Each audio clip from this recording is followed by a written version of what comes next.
Hello viewers, நம்ம இந்த வீடியோவில் காலேஜ் ஃபைனல் இயர் ப்ராஜெக்ட் என்னென்ன டெக்னாலஜிலாம் யூஸ் பண்ணி பண்ணலான்னு பார்க்கலாம். ஸோ இப்போ நீங்கள் எப்போவுமே லேட்டஸ்ட் டெக்னாலஜியை யூஸ் பண்ணி பண்ணீங்கன்னா ஃப்யூச்சரில் உங்கள் ஜாபுக்கு வந்து ரொம்ப ஈஸியாக இருக்கும். இல்லை நீங்கள் ஏதாவது ஓல்டு டெக்னாலஜி யூஸ் பண்ணி பண்ணீங்கன்னா ஸோ நீங்கள் ஜாப் ட்ரை பண்ணும்போது கொஞ்சம் கஷ்டமாக இருக்கும். பட் ப்ராஜெக்ட் வந்து நீங்களாக சொந்தமாக பண்ணிங்கன்னா அது எப்போவுமே யூஸ்ஃபுல் தான். ஓல்டு டெக்னாலஜியாக இருந்தாலும் பரவாயில்ல, நியூ டெக்னாலஜியில் இருந்தாலும் பரவாயில்ல. ஸோ எப்போவுமே அது யூஸ்ஃபுல் தான். ஸோ இப்போ நியூ டெக்னாலஜியில் நம்ம என்னெல்லாம் பண்ணலான்னு பார்க்கலாம். ஸோ ஃபஸ்ட்டு நீங்கள் இப்போ எல்லாருமே கேள்விப்பட்டிருக்கீங்க மெட்டாவர்ஸ். ஃபேஸ்புக்கோட மெட்டான்னு அவங்க நேமையே மாற்றிட்டாங்க. ஸோ அது மெட்டாவர்ஸ்னால் இந்த ஒரு virtual world. So virtual reality. So virtual reality project நீங்கள் என்ன பண்ணிக்கலாம்னா பண்ணலாம். ஸோ இதுக்கு என்ன தேவைன்னா யூனிட்டி தேவை. யூனிட்டிங்கிறது ஒரு ஃப்ரீ சாஃப்ட்வேர் தான். இல்லை என்ன லாங்குவேஜ் யூஸ் பண்ணியிருப்பாங்கன்னா C# யூஸ் பண்ணியிருப்பாங்க. ஸோ இதை யூஸ் பண்ணி நீங்கள் என்ன பண்ணிக்கலாம்னா விர்ச்சுவல் ரியாலிட்டி பண்ணலாம். இதில் வந்து நீங்கள் கேம்ஸ் பண்ணணும்னா பண்ணிக்கலாம். இல்லைனா ஏதாவது ஒரு விர்ச்சுவல் வேர்ல்டு மாதிரி வச்சுக்கலாம். ஒரு மீட்டிங் ரூம் மாதிரி. ஸோ எது மாதிரி என்ன மாதிரி ப்ராஜெக்ட்னாலும் நீங்கள் பண்ணிக்கலாம். ஸோ அடுத்து பார்த்தீங்கன்னா BWA ப்ராக்ரெசிவ் வெப் ஆப்னு சொல்லுவாங்க. ஸோ இது என்னென்னா நார்மல் வெப் அப்ளிகேஷன் மாதிரி தான் இருக்கும். பட் நீங்கள் மொபைலில் ஓப்பன் பண்ணிங்கன்னா மொபைல் அப்ளிகேஷன் லுக் அண்ட் ஃபீலில் தெரியும். ஸோ அதே மாதிரி இதுக்கு என்ன பண்ணிக்கலாம்னா ஷார்ட்கட் கிரியேட் பண்ணி மொபைல் அப்ளிகேஷனுக்கு எப்படி ஒரு ஐக்கான் இருக்கும் அது மாதிரி நீங்கள் ஐக்கானாக வச்சுக்கலாம். அதுக்கப்புறம் எப்போ அந்த ஐக்கானை கிளிக் பண்ணாலும் உங்களோட அப்ளிகேஷன் வந்து என்னது ஓப்பன் ஆகிடும். இது என்ன ஆகுனா உங்கள் மொபைலில் இன்ஸ்டால் ஆகிருக்காது. இது வந்து வெப் சர்வர்லேருந்து தான் இந்த அப்ளிகேஷன் ஓப்பன் ஆகும். இதுதான் இந்த ப்ராக்ரெசிவ் வெப் ஆகுமாங்க. இதில் வேறு அட்வான்டேஜ் என்னென்னா இப்போ நெட்டு இல்லைனா கூட இந்த அப்ளிகேஷன் கொஞ்ச நேரத்துக்கு ஒர்க் ஆகும். ஸோ லோக்கல் ஸ்டோரேஜில் ஸ்டோர் பண்ணி வச்சுட்டு அதுலேருந்து இந்த அப்ளிகேஷன் ஒர்க் ஆகிட்டு இருக்கும். ஸோ இதுதான் இந்த ப்ராக்ரெசிவ் வெப் ஆப். இதை வச்சு பண்ணிங்கன்னா ரொம்ப சிம்பிளாக தான் இருக்கும். உங்களுக்கு நிறையா டூல்ஸ் எதுவுமே தேவையில்லை. டெக்னாலஜியுமே கொஞ்சம் தெரிஞ்சிருந்தால் போதும். இது வந்து ஆங்குலரில் பண்ணிக்கலாம், ரியாக்டில் பண்ணிக்கலாம், இல்லை டாட்நெட்டில் பண்ணிக்கலாம். என்ன டெக்னாலஜினாலுமே ப்ராக்ரெசிவ் வெப் ஆப் பண்ண முடியும். ஸோ இது கூட நம்ம காலேஜ் ப்ராஜெக்ட்டுக்கு ரொம்ப யூஸ்ஃபுல்லாக இருக்கும். நீங்கள் சின்ன சின்ன ப்ராஜெக்ட்லாம் பண்ணுறது ப்ராக்ரெசிவ் வெப் ஆப்பை யூஸ் பண்ணி நீங்கள் என்ன பண்ணிக்கலாம்னா பண்ணிக்கலாம். அடுத்து வேறு என்ன மாதிரி பண்ணலாம்னா லைவ் ஸ்ட்ரீமிங். ஸோ இது மாதிரி பண்ணிங்கன்னா உங்களுக்கு நிறைய நியூ டெக்னாலஜி தெரியும். இப்போ லைவ் ஸ்ட்ரீம் மாதிரி ஏதாவது ஒரு ப்ராஜெக்ட் பண்ணிங்கன்னு வச்சுக்கோங்க. இதுக்கு என்ன சாம்பிள் சொல்லலாம்னு பார்த்தீங்கன்னா ஷேர் மார்க்கெட் பார்த்தீங்கன்னா எவ்ரி செகண்ட் இந்த டேட்டா அப்டேட் ஆகிட்டே இருக்கும். ஸோ அந்த அப்டேட் ஆகிற டேட்டாவை எப்படி உங்கள் அப்ளிகேஷன் மூலமாக கொண்டு வந்து ஸ்க்ரீனில் டிஸ்பிளே பண்ண போகிறீங்க. ஸோ அதான் இந்த லைவ் ஸ்ட்ரீமிங். ஸோ அந்த ஷேர் மார்க்கெட் பண்ணலாம். இல்லைனா கிரிக்கெட் ஸ்கோர்லாம் இருக்குல்ல, கிரிக்கெட் ஸ்கோர் மாற உங்கள் ஸ்க்ரீனில் தெரிஞ்சுக்கிட்டே இருக்கணும். இப்போ 2 மெத்தட் இருக்கும். நீங்கள் ஸ்க்ரீனில் ஒவ்வொருத்தருக்கும் ரீஃப்ரெஷ் பண்ணி பார்க்குறது ஒன்று. ஸோ அப்படி பார்க்காம பேக்கெட்லேருந்து உங்கள் ஸ்க்ரீனோட யூஐக்கு டேட்டாவை எப்படி புஷ் பண்ணுவீங்கன்னு தெரிஞ்சிருக்கணும். ஸோ அதுதான் இந்த லைவ் ஸ்ட்ரீமிங். ஸோ அது மாதிரி ப்ராஜெக்ட் கூட நீங்கள் ட்ரை பண்ணலாம். இதுவும் டெக்னிக்கல் வைஸாக நீங்கள் உங்களால் நிறைய லேர்ன் பண்ணிக்க முடியும். அதுக்கப்புறம் மைக்ரோ ஃப்ரண்ட் அண்ட் ஆர்கிடெக்சர் இருக்குது. Micro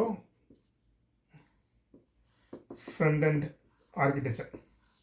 so micro frontend ஆர்கிடெக்சர்னா என்னென்னா ஒரே ஒரு வெப் அப்ளிகேஷன் இருக்குது. இப்போ ஒரு வெப் அப்ளிகேஷன் இருக்குன்னா அதில் ஒரு டெக்னாலஜி இருக்காது. ஸோ இப்போ இது வந்து அது வந்து 4-5 பார்ட்டாக பிரிச்சுருவாங்க. ஸோ இது நான் இது வந்து நான் ஆங்குலரில் டெவலப் பண்ணியிருக்கலாம். இன்னொரு இது வந்து இந்த ரியாக்டில் டெவலப் பண்ணியிருக்கலாம். இன்னொன்று டாட்நெட்டில் இருக்கலாம். இன்னொன்று ஜாவாவில் இருக்கலாம். ஸோ இது எல்லாத்தையும் சேர்த்து என்னது பண்ணிக்கலாம்னா ஒரு சிங்கிள் யூஐயில் நீங்கள் டிஸ்பிளே பண்ண முடியும். ஸோ இதில் என்ன அட்வான்டேஜ்னா ஏதாவது ஒரு அப்ளிகேஷன் ஒர்க் ஆகலைனா கூட மிச்சம் 3மே ஒர்க் ஆகிட்டு இருக்கும். இந்த ஏரியா மட்டும் தான் உங்களுக்கு டவுன் ஆகிருக்குமே தவிர மற்ற எல்லாமே என்ன பண்ணாங்கன்னா ஒர்க் ஆகிட்டு இருக்கும். இது என்னதுன்னா மைக்ரோ ஃப்ரண்ட் அண்ட் ஆர்கிடெக்சர்.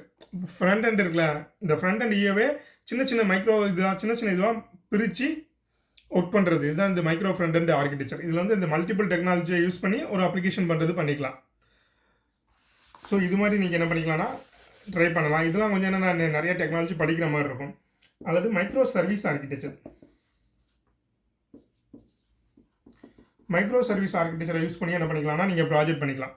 இப்போ மைக்ரோ சர்வீஸ் ஆர்கிடெக்சர்னா என்னென்னா இப்போ ஜாவாவில் யூஸ் பண்ணிட்டீங்கன்னா நீங்கள் ஸ்ப்ரிங் பூட் படித்து அதுலேருந்து பண்ணுற மாதிரி இருக்கும்.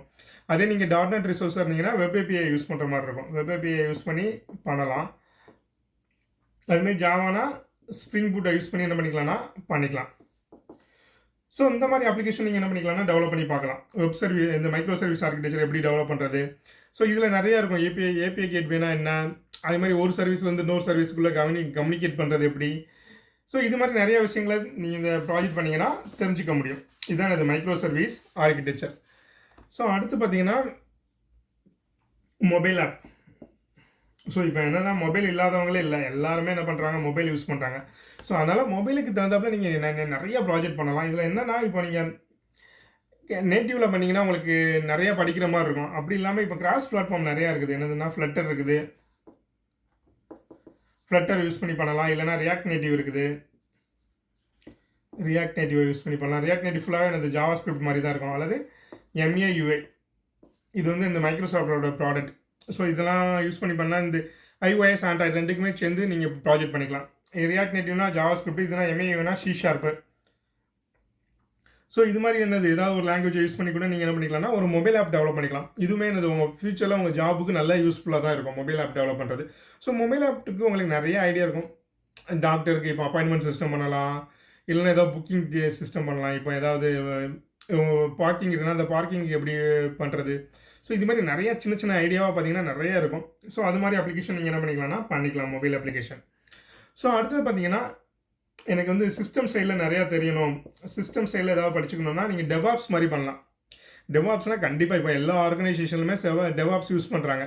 ஸோ இந்த டெவாப்ஸ் ப்ராஜெக்ட் எப்படி பண்ணுறது, ஸோ அதில் வந்து கூப்பர்நெட்டை எப்படி யூஸ் பண்ணுவீங்க, அதே மாதிரி ஓப்பன் ஷிஃப்ட்டை யூஸ் பண்ணி எப்படி பண்ணுறது. நிறைய பேர் ஓப்பன் ஷிஃப்ட்லாம் யூஸ் பண்ணியிருக்கவே மாட்டீங்க. இந்த டெவாப்ஸ் இருக்குல்ல, அந்த டெவாப்ஸை ஈஸியாக பண்ணுறதுக்கு தான் என்னது இருக்கும், ஓப்பன் ஷிஃப்ட் இருக்கும். ஸோ இந்த ஓப்பன் ஷிஃப்ட் எப்படி பண்ணுறது, பட் இதுக்கெலாம் என்னது என்வாரன்மெண்ட் செட் பண்ணுறது கொஞ்சம் உங்களுக்கு கஷ்டமாக இருக்கும். ஸோ இந்த மற்ற ப்ராஜெக்ட்டுக்கு மேலே வந்து ப்ராஜெக்ட்லாம் பார்த்தீங்கன்னா அந்தளவுக்கு நீங்கள் எதுவும் என்வாரன்மெண்ட் செட் பண்ணக்க நீங்கள் கஷ்டப்பட தேவையில்லை. பட் டெவாப்ஸ் ஓப்பன் ஷிஃப்ட்டுக்குலாம் நீங்கள் என்வாரன்மெண்ட் செட் பண்ணுறது கஷ்டம். இல்லைன்னா என்ன பண்ணிக்கலாம்னா அஷூர் டெவாப் நீங்கள் ஒரு ஃப்ரீ லைசன்ஸை எனேபிள் பண்ணிவிட்டு அஷூர் டெவாப்ஸில் கூட நீங்கள் என்ன பண்ணிக்கலாம்னா ப்ராஜெக்ட் பண்ணிக்கலாம். ஸோ இல்லைனா வேறு ஏதாவது பண்ணணும்னா சாட், இப்போ நீங்கள் வாட்ஸ்அப்லாம் இருக்கலாம், நீங்கள் வாட்ஸ்அப் அப்படியே டிட்டோவாக பண்ணுறதுக்கு கூட நீங்கள் ட்ரை பண்ணலாம். ஸோ வாட்ஸ்அப்பில் எல்லா ஃபீச்சரும் பண்ண முடியாட்டா கூட ஓரளவு நார்மலாக ஃபீச்சர் எப்படி ஒரு பண்ணுறது, வாட்ஸ்அப் மாதிரி ஒரு இது க்ரியேட் பண்ணுறது. இல்லைனா சாட் போட். இப்போ சாட் போட்னா பார்த்தீங்கன்னா நிறைய இடத்துல யூஸ் பண்ணுறாங்க. இப்போ ஒரு எம்ப்ளாயி வந்து ரிப்ளை பண்ணாண்டாம், இப்போ யாராவது ஒருத்தங்க கஸ்டமர் பண்ணுறாங்கன்னா அவங்க கொஸ்டினை பேஸ் பண்ணி நீங்கள் அவங்க கொஸ்டினை அண்டர்ஸ்டாண்ட் பண்ணி அதுவே ரிப்ளை பண்ணும். அது மாதிரி இந்த சாட் போட் க்ரியேட் பண்ணுறது, சாட் பாட் வந்து க்ரியேட் பண்ணிக்கலாம். இல்லை அதுவும் வேண்டாம்னா நீங்கள் என்ன பண்ணிக்கலாம்னா ஏஐஎம்எல்ஐ யூஸ் பண்ணி என்ன மாதிரி ப்ராஜெக்ட் பண்ணலான்னு பார்த்துட்டு நீங்கள் அது கூட க்ரியேட் பண்ணலாம்.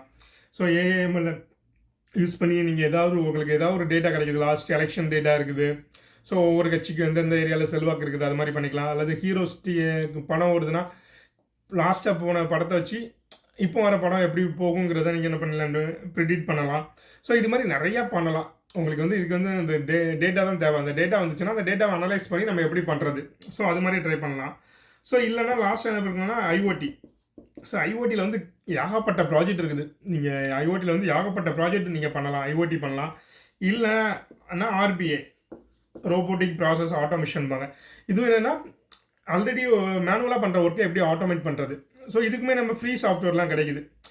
ஸோ அந்த ஃப்ரீ சாஃப்ட்வேர் எதாவது டவுன்லோட் பண்ணி வச்சுட்டு நீங்கள் இப்போ பண்ணுறது பெஸ்ட்டு. ஸோ இப்போ நீங்கள் என்னென்னா இப்போ நான் இந்த மாதம் தான் ப்ராஜெக்ட் பண்ணணும்னா இந்த மாதம் யோசிச்சிங்கன்னா நிறையா இது கஷ்டமாக தெரியும்.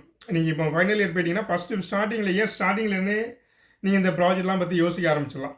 இல்லை நான் BA இப்போ காலேஜ் கம்ப்யூட்டர் சயின்ஸ் தான் சேர்ந்துருக்கீங்கன்னா நீங்கள் கம்ப்யூட்டர் சயின்ஸ் சேர்ந்தவொடனே நீங்கள் ஏதாவது ஒரு டெக்னாலஜி எடுத்து நீங்கள் படித்து எல்லாமே ஒர்க் அவுட் பண்ணி பார்க்க ஆரம்பிச்சிட்டிங்கன்னா உங்களுக்கு ஈஸியாக இருக்கும். இது ரிலேட்டடாக உங்களுக்கு ஏதாவது டவுட் இருந்ததுன்னா கமெண்ட் செக்ஷனில் கமெண்ட் பண்ணுங்கள், நான் உங்களுக்கு ஹெல்ப் பண்ணுறேன்.